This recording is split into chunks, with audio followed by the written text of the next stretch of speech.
नमस्कार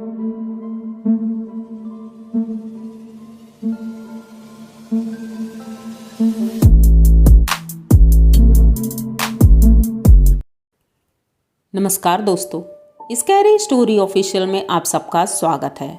आज की कहानी की तरफ बढ़ने से पहले चैनल को सब्सक्राइब कर लीजिए और अगर कहानी अच्छी लगती है तो प्लीज़ लाइक एंड कमेंट करना मत भूलिएगा। तो आज की कहानी सुनाने के लिए मैं बहुत ज़्यादा एक्साइटेड हूँ क्योंकि ये कहानी मेरे गांव की है और बहुत ही ज़्यादा डरावनी है। कहते हैं चकवा भेष बदल सकता है अपना, जैसे हमारे यहाँ कहते हैं छलावा, तो वैसे ही वहाँ पर उसे चकवा बोलते हैं, जो कि किसी का भी रूप धारण कर सकता है, किसी की भी आवाज़ में बात कर सकता है और किसी की तरह चल भी सकता है। तो उसका कोई अपना स्वरूप नहीं दिखाई पड़ता है, लोग उसे पहचान भी नहीं सकते हैं। कभी वो तुम्हारे परिवार के किसी रिश्तेदार के रूप में दिखेगा, किसी के भी रूप में दिख सकता है वो। आप लोगों को भी डर जरूर लगेगा क्योंकि बहुत ही ज़्यादा डरावनी है और रियल स्टोरी है। तो कहानी मेरे गांव के, मेरे पड़ोस में रहने वाले मेरे चाचा जी हैं, उन्होंने ये कहानी मेरे साथ शेयर की है। उन्होंने बताया कि अभी लगभग 20 साल हो गए हैं उनकी शादी को, और शादी के तुरंत 1 साल बाद की बात है। तो पहले बात बता देते हैं कि मेरे चाचा जी जो हैं वो मेरे गांव में नहीं रहते हैं। उनकी शादी एमपी में हुई है और तभी से वो एमपी में ही शिफ्ट हो गए हैं, क्योंकि जो चाची जी हैं उनकी फैमिली में कोई भी नहीं है, तो उनके मम्मी पापा की तबीयत ठीक नहीं रहती थी और यहाँ पर चाचा जी अकेले रहते थे। उनकी माँ थी साथ में, लेकिन माँ जी की जब डेथ हुई तो उसके बाद चाचा जी एमपी में ही शिफ्ट हो गए। यहाँ पर खेती बाड़ी का काम जो है वो गांव के किसी एक अपने दोस्त को दे कर गए हैं। वो देख रेख करता है और साल में 1-2 बार आकर वो देख लेते हैं। तो उन्होंने बताया कि जब उनकी शादी हुई थी तो उन्हें एमपी में जिस गांव में उनका ससुराल था, उन्हें उसके विषय में कोई जानकारी नहीं थी, क्योंकि नया प्रदेश था, नई जगह थी, उन्हें कुछ पता नहीं था। उन्होंने ये सोचा था कि यहाँ पर कोई अपना बिजनेस शुरू करूँगा, क्योंकि वो मेहनत बहुत ज़्यादा करते थे। यहाँ पर भी उनकी खुद की एक दुकान थी और उस दुकान को बहुत अच्छे से चलाते थे। लेकिन शादी के बाद और माँ जी के डेथ के बाद उन्होंने वो दुकान बंद कर दी। तो उन्होंने सोचा क्यों ना वहाँ पर ही मैं अपनी बड़ी सी शॉप खोलता हूँ और उसी से अच्छा सा आमदनी होगी और ये भी कोई नहीं कह पाएगा कि मैं ससुराल में रह रहा हूँ। यही सोच करके ये गए थे वहाँ पर, और अभी उनको गए हुए 1 हफ्ता भी नहीं हुआ था। तो उनके जो रिलेटिव में से एक उनका साला लगता था, उसने कहा कि चलो जीजा जी मैं आपको घुमा कर लाता हूँ, क्योंकि आप तो यहाँ कहीं घूमने गए नहीं हैं। तो ये कहते हैं हाँ चलो घूम लेते हैं थोड़ा सा, क्योंकि नहीं तो अपना दुकान खुल जाएगी तो कहीं जा नहीं पाएंगे।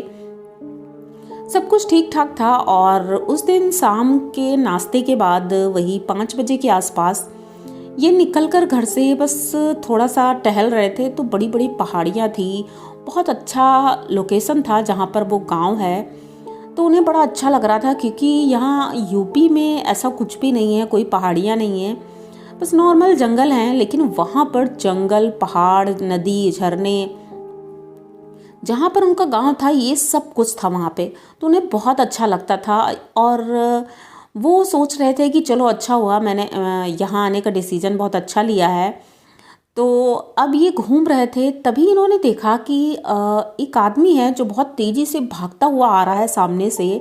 तो इन्होंने पूछा कि तुम भागते हुए क्यों आ रहे हो, लेकिन वो कुछ बोल नहीं पा रहा था, अचानक से वहाँ से भागते हुए निकल गया। अब इन्होंने सोचा हो सकता है कोई उनका कोई अलग ही मैटर होगा, अब क्यों मैं बीच में पड़ूं। यही सोचकर वो वापस अपने साले से बोलते हैं चलो घर चलते हैं। घर आ जाते हैं। अब दूसरे दिन तो उनका साला वहाँ नहीं था, लेकिन शाम की चाय के बाद उन्होंने सोचा चलो थोड़ा आगे तक घूम आते हैं, क्योंकि उससे कुछ दूरी पर लगभग 5 किलोमीटर दूर एक मंदिर था। तो उन्होंने सोचा कि चलो उस मंदिर में दर्शन भी कर लेंगे और घूम आएंगे, रास्ते भी जान लूँगा कहाँ पर क्या है। जबकि उनकी वाइफ ने बोला कि मैं भी चलती हूँ साथ में, मुझे तो रास्ता पता है। तो ये कहते हैं ठीक है, तुम अगली बार चलना, अभी मैं अकेले ही जाता हूँ। तो वो साइकिल से जा रहे थे क्योंकि अभी उन्होंने बाइक नहीं ली थी और दहेज में उन्होंने कुछ भी नहीं लिया था, ना ही अपने ससुर जी से वो कोई चीज़ मांगते थे। तो उन्होंने अपने पैसों से ही साइकिल खरीदी थी और उसी साइकिल से वो जा रहे थे। घर से 5 बजे निकले थे, सर्दी का मौसम था और 6 बजे तक अंधेरा हो जाता है।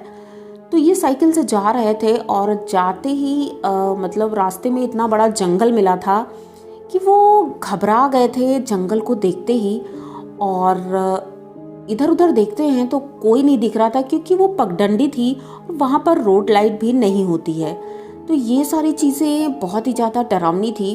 वो धीरे धीरे साइकिल चला रहे थे। वैसे तो वो बहुत स्ट्रांग हैं वैसे भी, क्योंकि गांव के रहने वाले हैं, तो फिजिकली और मेंटली बहुत स्ट्रांग हैं। वो अपनी साइकिल चला रहे थे और आगे बढ़ते जा रहे थे। तभी अचानक से उन्हें ऐसा लगा जैसे पीछे से किसी ने आवाज़ दी। अब वो एकदम से चौंक जाते हैं और पीछे मुड़कर देखने ही वाले थे कि अचानक से उनकी साइकिल जैसे लग रहा है किसी ने गिरा दी है। तो वो गिर जाते हैं और जब उठते हैं तो आगे पीछे चारों तरफ देखते हैं तो वहाँ कोई भी नहीं था। अचानक किसी ने गिरा कैसे दिया ये इन्हें समझ में नहीं आया, क्योंकि वो इतने लंबे चौड़े थे। साइकिल वो अगर गिरने वाली भी होती तो पैर लगाकर वो रुक सकते थे, लेकिन पता नहीं कैसे गिर गया। उन्होंने जल्दी से साइकिल उठाई, साइकिल में बैठे और फिर से चल दिए। अब वो चलते जा रहे हैं, चलते जा रहे हैं और मंदिर का रास्ता नहीं मिल रहा था। इन्होंने कई लोगों से पूछा भी था तो रास्ता एकदम सीधा ही बताया था उन्होंने, लेकिन वो रास्ता नहीं मिल रहा था। अब ये सब जगह घूम रहे हैं, इन्हें कोई रास्ता नहीं मिल रहा है। अंधेरा इतना ज़्यादा हो गया था कि घबराहट की वजह से पसीने छूट रहे थे सर्दी के मौसम में। ये जंगल में भटक गए थे, यहाँ तक कि कह सकते हैं एकदम गुम हो गए थे। अब इन्हें अपने घर का रास्ता भी नहीं मिल रहा था। जिस रोड से ये जा रहे थे इन्होंने वही रोड उल्टा चलना शुरू कर दिया। इन्होंने सोचा कि वापस अब घर चलते हैं, लेकिन अब घर का रास्ता भी नहीं मिल रहा था। इतनी दूर चल चुके थे, 5 किलोमीटर से ज़्यादा। रात का लगभग 11 बज चुका था, लेकिन अभी तक ये अपने घर नहीं पहुँचे थे। घर वाले भी परेशान थे, आखिर ये कहाँ चले गए। लेकिन रात के वक्त उधर कोई जाता नहीं था, तो इस वजह से उनके ससुर जी भी घर से नहीं निकले, क्योंकि वो भी बुजुर्ग थे और बीमार थे। अब वो परेशान थे, सबको फ़ोन कर रहे थे कि कोई जाए हेल्प के लिए। तभी उन्होंने देखा कि जंगल की तरफ से एक आवाज़ आ रही है। वो आवाज़ ऐसा लग रहा था जैसे इनकी वाइफ की है। तो ये पीछे मुड़कर देखते हैं और जंगल की तरफ साइकिल बाहर खड़ा करके पैदल ही चल देते हैं। उन्हें लगा था शायद इनकी वाइफ है और ये आवाज़ देते हुए उधर जाते हैं, लेकिन वहाँ जंगल में कोई भी नहीं था। अब ये दोबारा फिर से घर का रास्ता ढूंढने लगते हैं कि चलो घर ही चलते हैं, क्योंकि अभी जंगल में रात बहुत हो रही है और कुछ भी हो सकता है, अनजान जगह है। ये चलने ही लगते हैं। तभी इन्हें पीछे से आवाज़ आती है कि जैसे इनकी माँ ने आवाज़ दी हो, रज्जन रज्जन।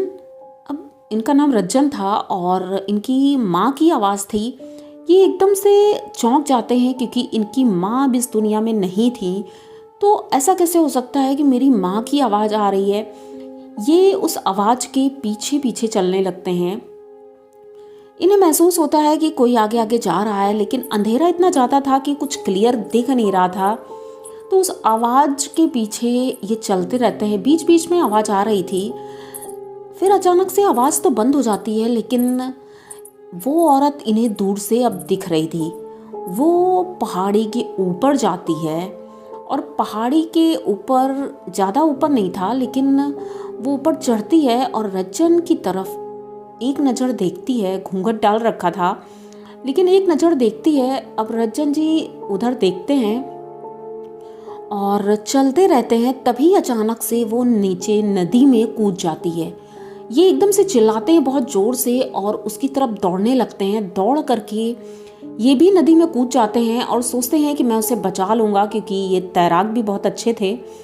नदी में कूदते हैं, इधर उधर देखते हैं, लेकिन वहाँ पर कोई भी नहीं था। तभी उन्हें एक कपड़ा तैरते हुए दिखा। इन्हें लगा ये वही है। हाथ भी उसके जैसे लग रहा था कि हाथ है। जैसे ये पकड़ते हैं तो वहाँ पर हाथ नहीं था, वो कोई कपड़ा था, लेकिन कोई तो कूदा था। आखिर कुछ तो हलचल होनी चाहिए, कोई तो आवाज़ होनी चाहिए। लेकिन अब ये बहुत ज़्यादा डर गए थे। अब वहाँ से जल्दी से नदी से बाहर निकलते हैं और ऊपर की तरफ चढ़ने लगते हैं जहाँ पर इनकी साइकिल खड़ी थी। ये जंगल से बाहर निकलने की कोशिश कर रहे थे, लेकिन रास्ता नहीं मिल रहा था। पूरी रात निकल जाती है उसी जंगल में भटकते हुए। जब सुबह का 5 बजता है तब लोगों का आना जाना शुरू होता है, तो उन लोगों की आवाज़ों की वजह से ये जंगल से बाहर निकल पाते हैं। बाहर निकलते हैं तो देखते हैं कि अब एकदम रोड पर आ गए थे, जहाँ पर वो कच्चा रास्ता था वहाँ पर इनकी साइकिल खड़ी थी। इन्होंने साइकिल उठाई अपनी और वहाँ से चल दिए घर की तरफ। एक सज्जन जा रहे थे, उनसे इन्होंने रास्ता पूछा और उन्होंने बताया। तब ये अपने घर पहुँचे। घर में सभी लोग बहुत ज़्यादा परेशान थे और ये तो बहुत ही ज़्यादा घबराए हुए थे, क्योंकि पूरी रात ये जंगल में भटक गए थे और पता नहीं कौन सी औरत थी वो, इन्हें कुछ भी नहीं पता था। जब इन्होंने अपने ससुर जी को बताया था तो उन्होंने कहा कि वो कुछ और नहीं, वो चकवा है। चकवा वो भूत होता है जो लोगों को भ्रमित कर देता है और देखने में तो बहुत ही भयानक होता है। लेकिन इन्होंने बताया कि मैंने ऐसा कुछ देखा नहीं था, बस हाँ परछाई जैसी वो औरत थी, पर क्लियर ऐसा कुछ भी नहीं देखा जो लगे कि हाँ सच में ये भूत है क्या है। लेकिन हाँ आवाज़ तो एकदम क्लियर आ रही थी कि किसी ने मुझे आवाज़ दी है और मैं उसके पीछे पीछे गया था और जंगल में भटक गया। तो उनके ससुर जी ने बताया कि हाँ वो यही होता है, अगर तुम पानी से बचकर नहीं निकलते तो वो तुम्हारे साथ कुछ भी कर सकता है, क्योंकि वो पानी में डुबो कर या उसका खून पी के या उसे मार करके ही उसे छोड़ता है, क्योंकि जिंदा तो कोई उससे बचकर आ नहीं सकता है।